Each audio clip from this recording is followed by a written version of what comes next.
Good evening, everybody. My name is Variaticism, and today I'm going to be doing a quick walkthrough of the Hardcore World number 7 base that we created. Now, this was created in a hardcore Minecraft single-player world with one small exception. I don't count deaths that happened off-screen. Technically, there were 2 of those while I was AFK. We don't count those. Otherwise, we moved through this world with only 1 life, and this is what became of it. So, let's walk through. So this is the living area, I suppose you could say, where I keep most of my tools, my organized storage area, the little smelter, this corner of all sorts of useful blocks, our parrots. We got Jewel and Blue over here. And the main cave that started to contain the base. We'll go up there in just a little bit. Down below we have a couple bees down here, and one of the first instances you'll see of the facades that we put in this underground world. Since you can't see the outside world and the sky from the underground, thought it would be a cool idea to make fake versions of it around, complete with the fake little tree and everything. Over here's sort of the trophy corner. After completing as much of the base as I thought was reasonable, we went ahead and we did some achievements. We went to the nether, we went to the end, we got netherite, we got this enderman as a pet, we got the dragon egg. All of this, of course, was streamed on the Twitch channel of the same name, Variaticism, so you can check that out here. And here is the main portion of the base. It consists of 3 different levels. The first one here we call the foundation level. Now, this base was sort of themed around the poppy and the iron golem as sort of representatives of some of the good things around here, as, you know, the iron golems are protectors of this place, and they like to give poppies. So here we have a tiny little poppy shrine at the end of this big old ravine. And inside each of these houses is a bed or 2 for a certain type of villager. So over here we have the mason in this house with a stonecutter right there and 1 bed. You can see the house also has a small fake window with a little fake outside right there. A couple painting or 2. And each one of these houses is slightly different. You can see this one has a little mat by the side that might be the kind of place where you would put shoes when you're in the house where people prefer to take off shoes. Here's the cartographer's house. You can see much of it kind of largely the same, but the painting a little different. And no carpet on this one. This path, again inlaid with poppy art, leads us now over to the double houses. Right here we have toolsmiths and one of our iron golems, this one named Axolotl. All the iron golems or villagers or anybody that you'll see with names around here were named by our Twitch streamer audience for the most part. You can see this one has carpeting around the bedroom area and 2 beds and a slightly larger window, and it has 2 job blocks for the 2 toolsmiths. We also have the same for armorers and weaponsmiths, mainly so that we can trade lots of iron with the iron farm that we have hidden. We'll get to that later. And over here is a little church that we made, again, themed around the poppy. It has a cleric inside and apparently a bunch of villagers gathering right now. Hey, everybody. We have some cute little outside facades around here. We have poppies inlaid on the sides of the building, a big one under here. And this little podium at which the cleric can stand during the workday. Underneath this carpet is actually a brewing stand, so when the villagers are at their work time, the cleric will naturally want to stand at or around this spot so that they're using their brewing stand, but it kind of looks like they're giving a sermon. That is the idea. Tiny little room back here for the cleric to sleep in. Pretty austere.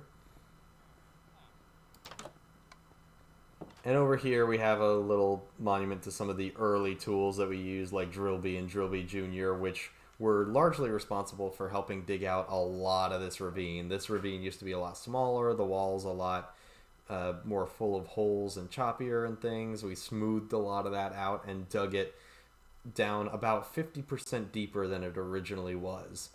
That's how we were able to fit all 3 levels. Speaking of which, let's head on up to level 2.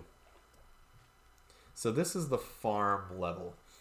You can see here we come right out at a tree farm with a little river facade and some walls around here that will lead us over to the sugarcane farm. It's fully automatic and produces quite a lot of sugarcane. Very helpful stuff. Now across the bridge in the other direction, you can see we got the beacon that we got in the last few streams of this hardcore world, and the the larger farm area where we have all sorts of colorful sheep, this facade of a forest clearing going around, which I think turned out quite nice.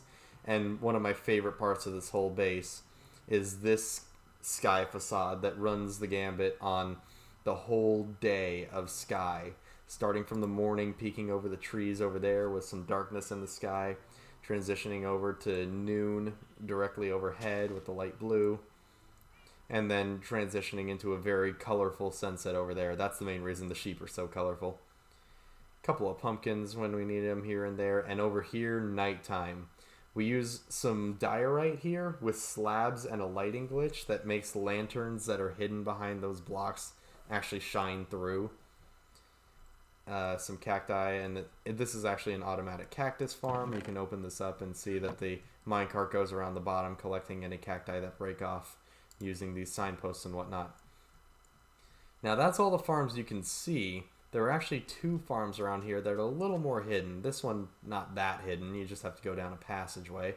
Over to the Cave Spider XP farm.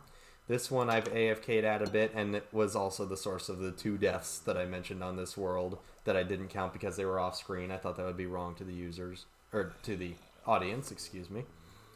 I can sit here and punch infinitely, and the spiders are almost always at 1 punch away from death. I can sit here and eat food for long periods of time. We get plenty of string, plenty of spider eyes. I've cleared a lot of it out because I was using it, but it definitely gets a lot of all of that, plus some XP. It's a very slow design, but it works when I can AFK long periods of time between streams. That's that one. Now this one's a little more secret. We actually passed by the entrance already, but you probably didn't see it. Hop right past the cow farm, over the lily pads in this river, which I like a lot better than the other one anyway. That was in the tree farm, and you can see through these leaves here, there's actually a passageway that leads over to the iron farm. This is one of the most controversial, obviously, but also one of the most important farms in this place. Produces plenty of iron that I can sell to the villagers for all sorts of things. Over here is kind of the maintenance hatch, if I need to go up and maintain that. Not too much to it, although I did decorate the floor, but the rest is just kind of dug out. Up here we've got the villager cells, 3 villagers in there, 3 in there, and our clothed drowned, scaring them into spawning iron golems. That's about all there is to that. And that's about it for level 2. Now level 3 is another villager level, but a little bit more specialized than the foundation level we found down at the bottom there. Gonna cut that out. Alright, so over on the 3rd level, we have the library. Now this place is filled with about 20 different librarians with all sorts of trades available. Here's where they all sleep in their beds, and we have a wide variety of books and bookshelves to trade. We have a lectern here that helps keep track of the different enchanted book trades that we have available here, and a little tribute to the father of one of our audience members who requested that sign be put there. We thought it was very sweet, so we did that. And over here is the enchanting room, where we have a full, of course, level 30 plus enchanting table, all sorts of books and lapis, a grindstone, an anvil, anything you could want for enchanting is over here. And finally back to the top here, where you can see, well, not only do we go back to this room, but we can also head all the way up and outside to the front of the base, where we can see the entrance.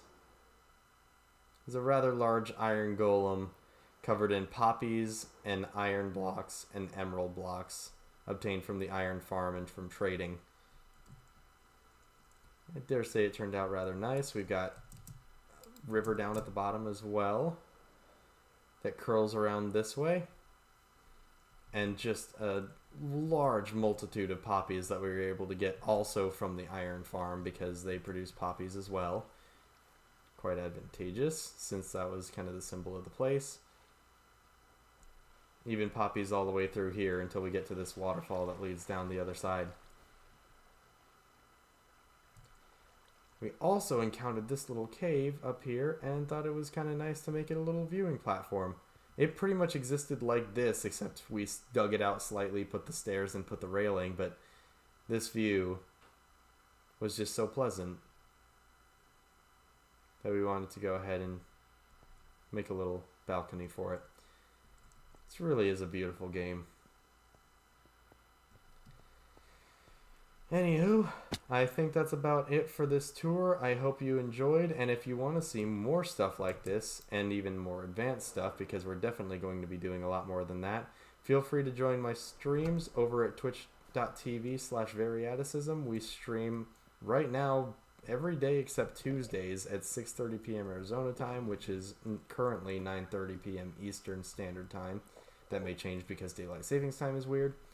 And I hope you all enjoyed the tour. Thanks very much for coming. Good night, everybody.